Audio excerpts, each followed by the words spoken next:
فرمایا ان اللہ و ملائکتہ، بے شک اللہ تعالیٰ اور اس کے فرشتے یصلون علی النبی، نبی پر رحمت بھیجتے ہیں، یعنی فرشتے تو رحمت کی دعا کرتے ہیں اور اللہ رحمت بھیجتا ہے۔ یا ایھا الذین آمنوا، اے لوگو جو ایمان لائے ہو، صلو علیہ، نبی پر خصوصی رحمت بھیجا کرو جس کو اردو میں درود کہا جاتا ہے، وسلموا، اور سلامتی بھیجا کرو، تسلیمہ، سلامتی بھیجنا، ان خوب سلامتی بھیجا کرو۔ تو یہ آیت جب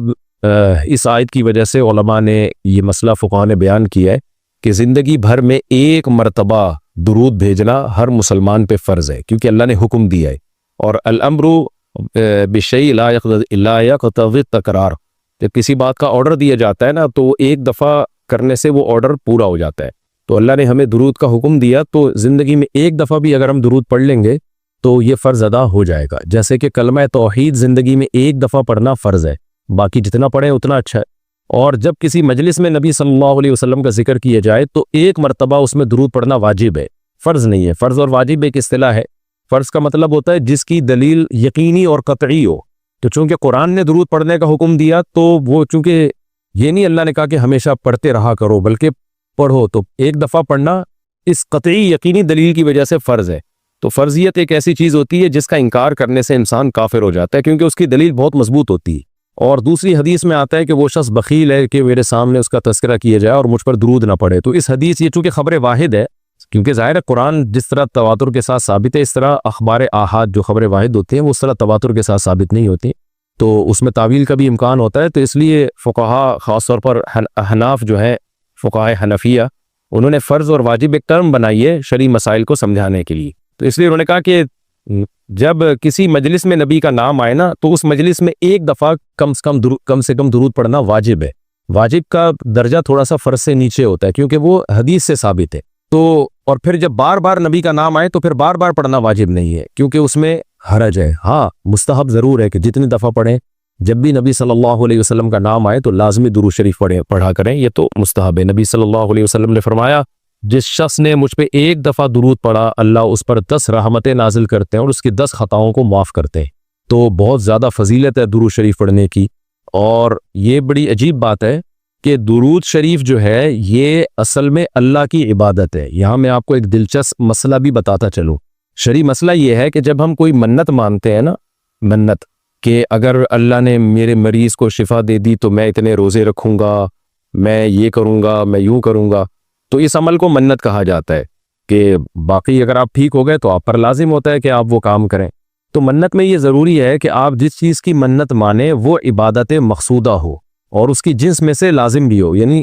عبادت میں کامل عبادت ہونی چاہیے، وہ عبودیت کا عنصر اس میں ہو۔ جیسے آپ نے منت مانی کہ اگر جو ہے میں امتحان میں پاس ہو گیا تو میں 3 روزے رکھوں گا، تو روزے عبادت ہے، مقصود ہے، یعنی عبادت مقصودہ میں سے۔ لیکن اگر آپ نے منت مانی کہ میں اگر امتحان میں پاس ہو گیا تو میں وضو کروں گا، تو وضو چونکہ مقصود نہیں ہے، عبادت مقصودہ نہیں ہے، وضو سے مقصد تو نماز ہوتی ہے، تو وہ منت آپ کے اوپر لازمی نہیں ہوگی۔ آپ نے اگر منت مانی کہ جی میں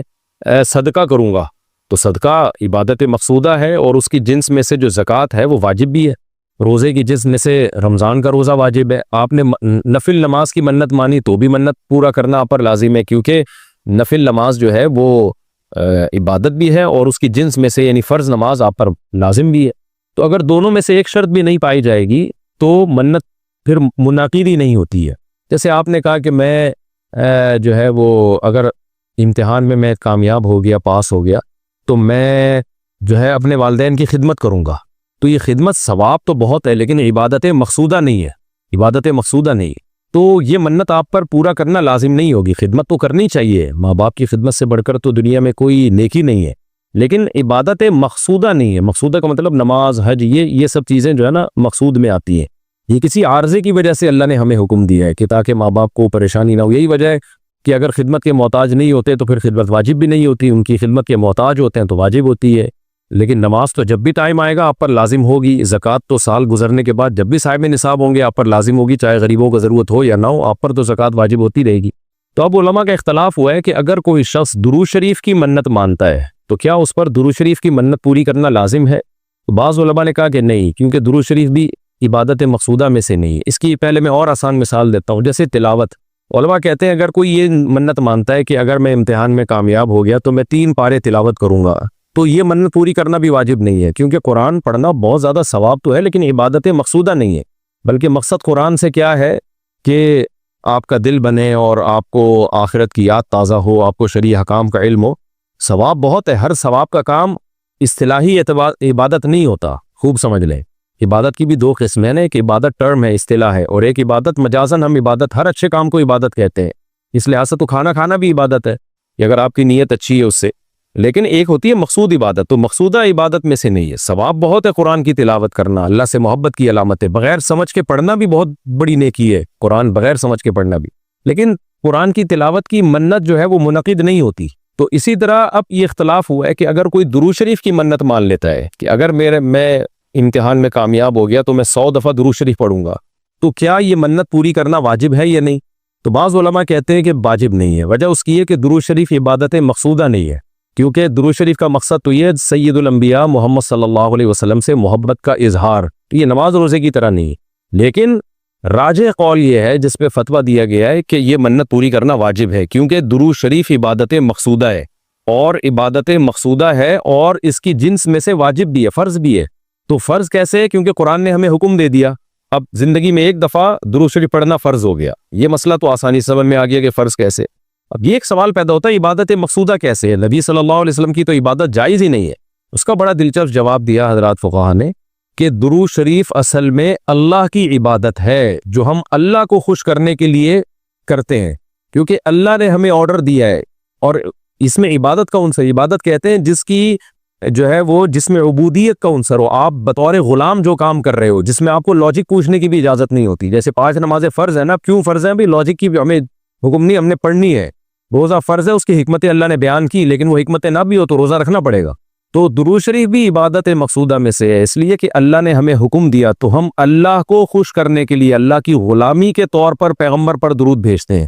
تو اس سے درود شریف کی اہمیت بہت زیادہ بڑھ جاتی ہے، اور اس میں بہت ساری حکمتیں حاصل ہو جاتی ہیں کہ ہم اللہ کو راضی کرنے کے لیے، کیونکہ اللہ نے ہمیں حکم دیا ہے، جیسے نماز کا حکم دیا، زکوٰۃ کا حکم دیا، اللہ نے کہا کہ تم یہ عبادت کرو گے میری، یہ ہوگی میری، کیونکہ دعا عبادت ہے۔ دعا میں کیا ہوتا ہے؟ ہم اللہ سے بھکاریوں کی طرح مانگتے ہیں، تو اللہ نے کہا اور دعائیں تم مانگو نہ مانگو، یہ والی تو اسپیشلی تم پہ فرض ہے۔ ایک تو الاطلاق دعا مانگنا ہے نا، لیکن اسپیسیفک کوئی مخصوص دعا مانگنا تو فرض نہیں ہے، لیکن یہ والی دعا مانگنا ہم پہ اللہ نے فرض کیا ہے کہ تم نے پیغمبر کے لیے رحمت کی دعا کرنی ہے، یہ تم پہ فرض ہے، یہ مجھے خوش کرنے کے لیے فرض ہے۔ تو یہ عبادت ہے، لیکن اللہ کی عبادت ہے، اور نبی کے لیے دعا ہے یہ۔ تو اس سے درود شریف کی اہمیت بھی بہت بڑھ جاتی ہے، اور ہمیں سید الانبیاء صلی اللہ علیہ وسلم کی اہمیت کا بھی پتہ چلتا ہے کہ اللہ نے پیغمبر پہ درود بھیجنے کو اپنی عبادت قرار دے دیا ہے۔ تو سید الانبیاء صلی اللہ علیہ وسلم کی بھی ویلیو بہت زیادہ بڑھ جاتی ہے۔ جیسے قرآن میں آتا ہے نا کہ وَرَفَعْنَا لَكَ ذِكْرَكَ، ہم نے آپ کے تذکرے کو بلند کیا ہے۔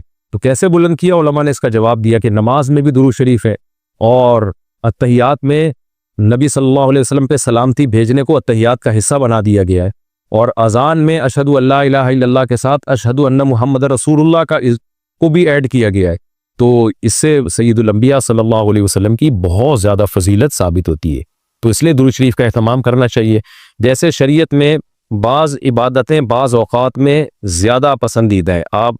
دن میں نوافل پڑھیں اس کا بھی ثواب ملتا ہے، لیکن یہ نوافل آپ رات کے آخری حصے میں پڑھیں تو تہجد بن جائے گی، بہت زیادہ ثواب ہو جائے گا۔ آپ روزہ رکھیں، عام دنوں میں ثواب ہے، پیر جمعرات کو زیادہ ثواب ہے، ایام بیز میں زیادہ ثواب ہے، رمضان کا تو بہت ہی زیادہ ثواب ہے، عاشورہ کا بھی ثواب ہے۔ تو جیسے جتنی بھی عبادتیں ہیں وہ خاص دن اور خاص اوقات میں ان کی فضیلت بڑھ جاتی ہے، تو ایسے ہی درود شریف کے بارے میں حدیث میں آتا ہے کہ عام دنوں میں بھی درود شریف میں بہت ثواب ملتا ہے، لیکن صحیح حدیث سے یہ بات ثابت ہے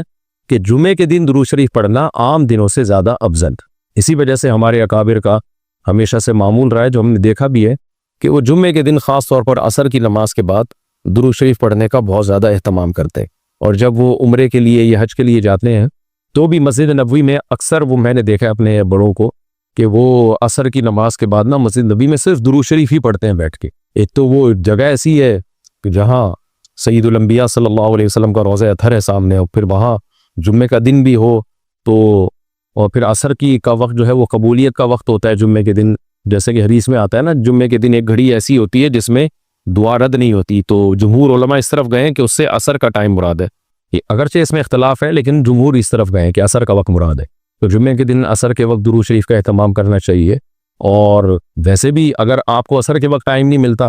تو جمعے کی نماز کے لیے آپ وقت سے بہت پہلے آ جائیں, نہا دھو کے تیار ہو کے اگلی صف میں بیٹھیں, اور خطیب صاحب کا بیان شروع ہونے سے پہلے آپ تحیۃ المسجد پڑھنے کے بعد درود شریف کی کثرت کیا کریں. تو اس کے بہت زیادہ فضیلت ہے اور ہمیں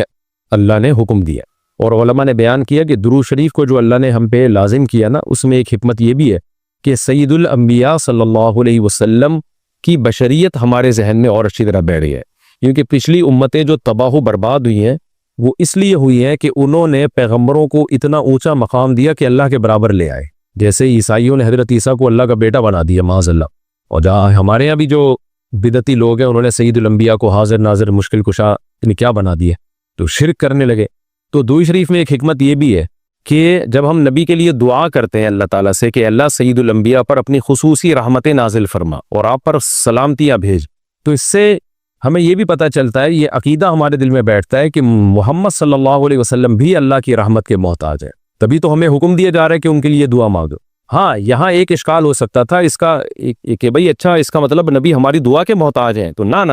نبی ہماری دعا کے محتاج نہیں ہے, اللہ کی رحمت کے محتاج ہے. ہم دعا نہیں بھی مانگیں گے تو اللہ اپنے حبیب صلی اللہ علیہ وسلم پر رحمت بھیجے گا, لیکن اللہ نے ہمیں حکم یہ دیا تاکہ ہماری نظر میں یہ عقیدہ اور اچھی طرح مضبوط ہو جائے کہ تم بھی پیغمبر کے لیے اللہ سے دعا مانگا کرو. اس سے پتہ چلتا ہے پیغمبر تمہاری دعا کے محتاج ہو یا نہ ہو, لیکن اللہ کی رحمت کے بہرحال محتاج ہیں, اور پیغمبر بھی اس لائق ہیں کہ ان کے لیے دعا مانگی جائے. اور یہ اس سے ان کا مرتبہ کم نہیں ہوتا بلکہ مرتبہ بڑھ جاتا ہے, کیونکہ پیغمبر نے ہمیں یہ سکھایا ہے کہ یا ایھا الناس انتم الفقراء الی اللہ, اے لوگو تم سب کے سب اللہ کے در کے محتاج ہو. اور یہ جو میں نے کہا کہ پیغمبر اس لائق ہیں کہ ان کے لیے دعا مانگی جائے, تو اس کا کوئی یہ مطلب نہ لے کہ پیغمبر ہماری دعا کے محتاج ہے. یہ میں بار بار بتا چکا ہوں, ہماری دعا کے محتاج نہیں ہے, لیکن اللہ تعالیٰ یہ چاہتے ہیں کہ میں پیغمبر پر رحمت بھیجوں, لیکن اس میں امتیوں کا حصہ پڑ گیا ہے. حضرت مولانا اشرف علی تھانوی رحمہ اللہ نے اس کی ایک مثال دی ہے کہ جیسے کسی بادشاہ کو اپنے شہزادے سے بہت زیادہ محبت ہے, وہ ویسے ہی اس کو گفٹ دینا چاہتا ہے, اور آپ کو پتہ ہے کہ اس نے یہ گفٹ دینا ہے, لیکن آپ جا کے بادشاہ سے سفارش کر دیتے ہو کہ بھئی ان کو یہ گفٹ دے دو. اس میں آپ کا مقصد یہ ہوتا ہے کہ بادشاہ نے تو کرنا ہی ہے, تو بادشاہ کے دل میں ہمارا مقام بھی بڑھ جائے گا کہ دیکھو جو کام میں چاہتا ہوں تو یہ بھی مجھ سے وہی چاہتا ہے, اور اس سے نبی صلی اللہ علیہ وسلم سے بھی آپ کا تعلق بڑھ جائے گا, اور یعنی جو شہزادہ ہے نا اس سے بھی تعلق بڑھ جائے گا آپ کا. تو جب ہم اللہ سے دعا مانگتے ہیں نبی کے لیے تو ہمارا اللہ کا ریلیشن بھی بڑھتا ہے, اس سے اللہ خوش ہوتا ہے کہ دیکھو میرے حبیب کے لیے یہ بھی مجھ سے کہہ رہے ہیں رحمت بھیجنے کا, اور سید الانبیاء سے بھی ہمارا تعلق بڑھ جائے گا. قیامت کے دن یہ چیز سفارش میں معاون اور مددگار ہو.